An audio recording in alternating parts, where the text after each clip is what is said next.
If, in the near future, we are to see all of our renationalised trains sporting this somewhat garish livery, the independent Lumo's blue livery will provide a welcome relief for the photographer or filmmaker.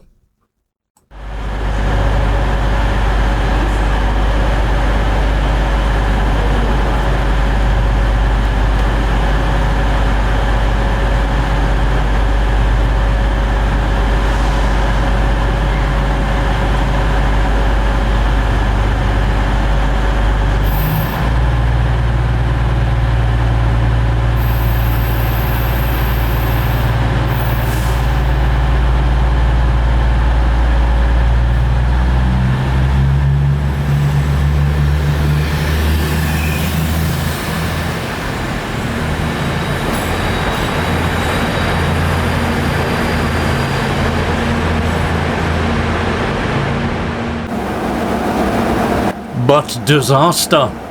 As I'm filming the Lumo departure from Platform 3, the first of today's charters slips quietly into Platform 1.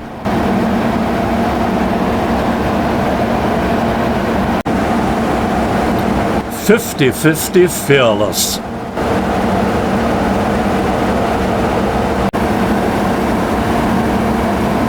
En route from Crewe to Edinburgh with the Waverly Merry Maker, this train was supposed to have been hauled by a Peak 45118 and a Class 40 D213 Andania, the sort of combination guaranteed to bring out the enthusiasts in their hordes.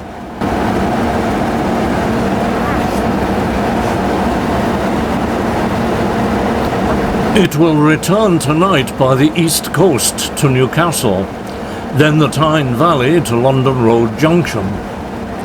Although it will make for a long day for me, and it's hot and humid today, I'm feeling it already and it's not even 10:30 yet, I would like to capture it in action out on the road.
A second charter is due, the Waverly from York, which should have been steam-hauled.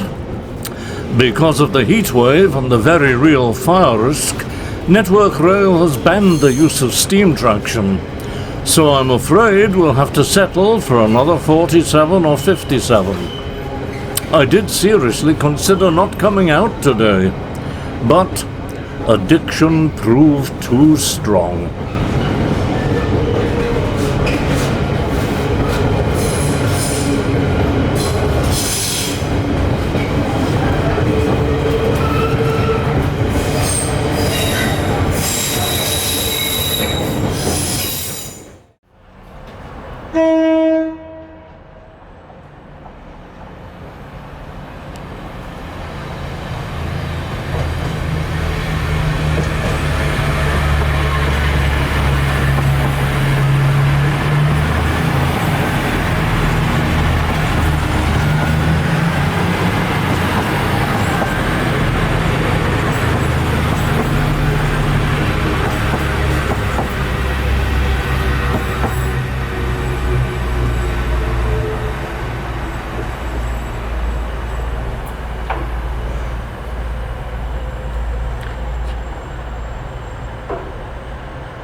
A long, hot wait now for the stock to return. Little happens during this period, but early afternoon this pair arrives in Track B and sits there. They're still there at 8:30 this evening.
The Waverly is heading off on an unusual route. The West Coast Main Line to Carnforth, then the Little North Western to Armley Junction, Castleford to York, and then back to Castleford, and eventually Journey's End at Skipton. A good day out for those who joined the train at Skipton this morning. But I have to decide what I'm going to do. Common sense says catch the train home, finish at a reasonable hour, and avoid expensive taxi fares. But when did I ever behave sensibly? Should have tried to take a clear shot of it. No, a visit to historic Haltwhistle in the valley of the South Tyne. With its railway station with staggered platforms and wonderful old Northeastern Railway signal box, in use from 1901 until closure in 1993. Can you believe that this magnificent structure was replaced by this prefab? Whatever happened to pride in our railways? I arrived here with 3 hours to wait before the charter's arrival. A look at the town. 9 hostelries were within 5 minutes' walk of the station. I could have had a Beano, but intended to fly the drone and never mix drinking and flying.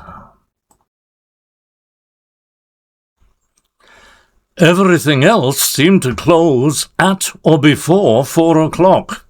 So much for the tourist industry.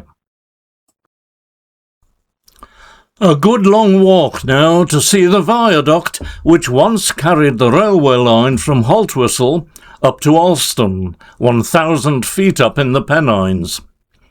I was there last Saturday, riding on the 2-foot gauge railway which occupies the southernmost 5 miles of the trackbed.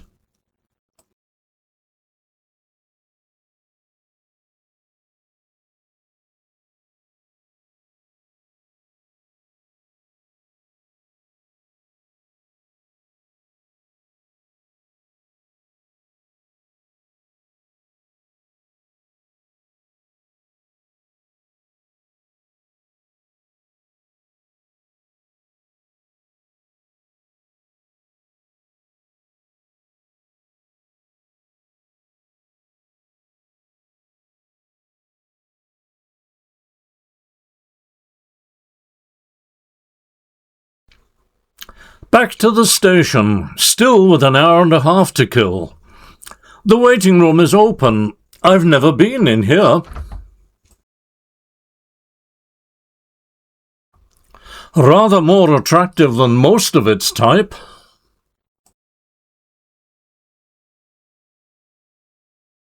At platform 2 is the 1828 Northern service to Carlisle.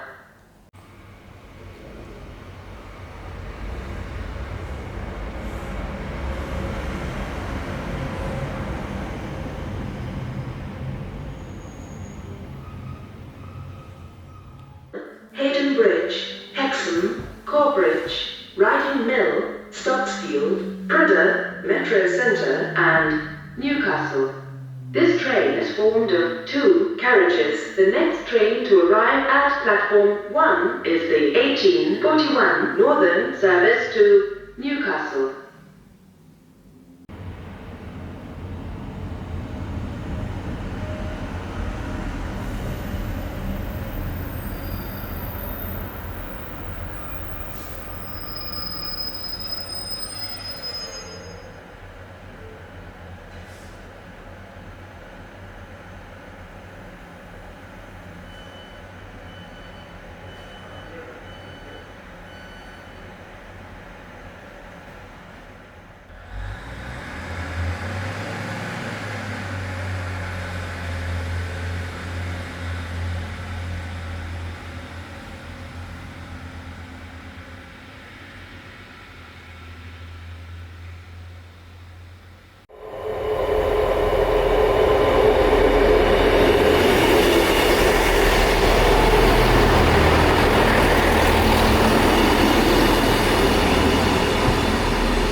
One of my great grouses is the way in which trees and other foliage have been allowed to grow wild along the trackside all over the country.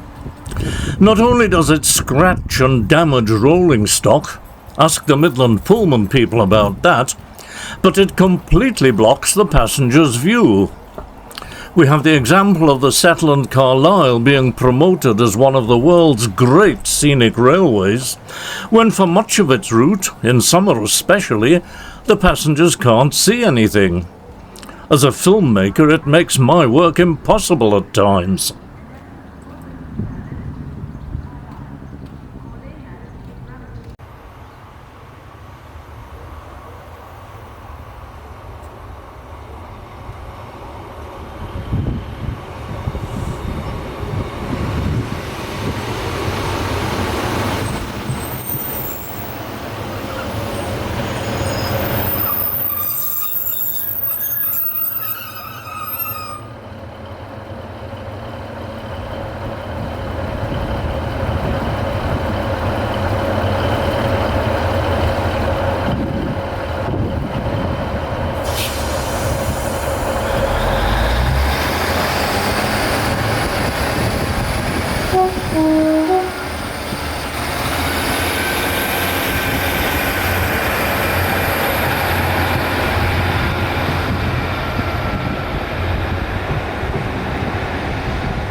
Everything comes to him who waits, and at long last the Waverly Merry Maker can be heard growling in the distance.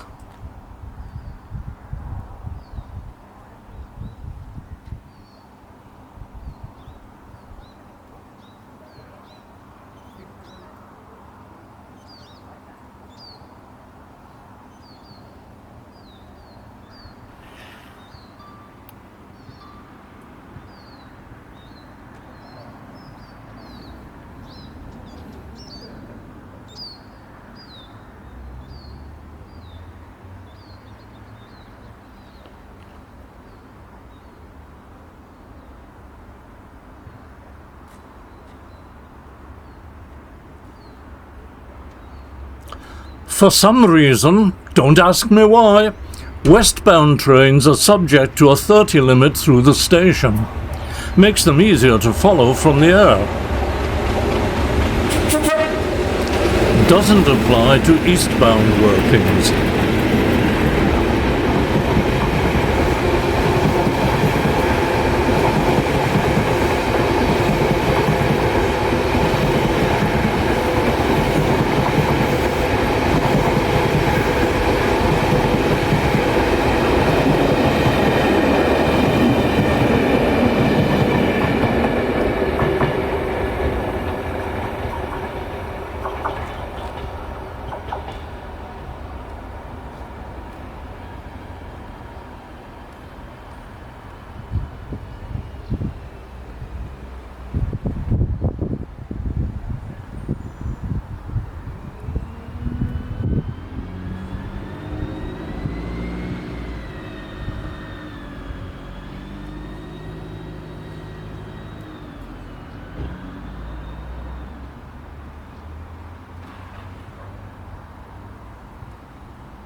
Most of the time between recovering the drone and catching the Carlisle train was spent packing my equipment, which, as usual when away from home, didn't want to be packed.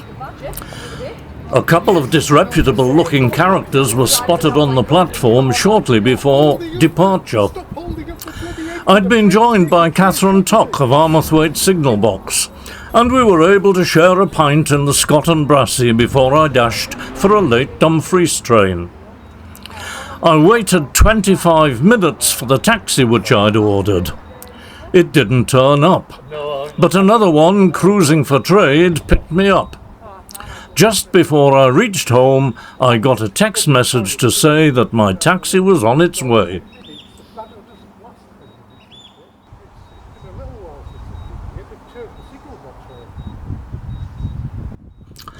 Well, it's been a long day. If you're still with me, thank you for joining me. And here's to the next time.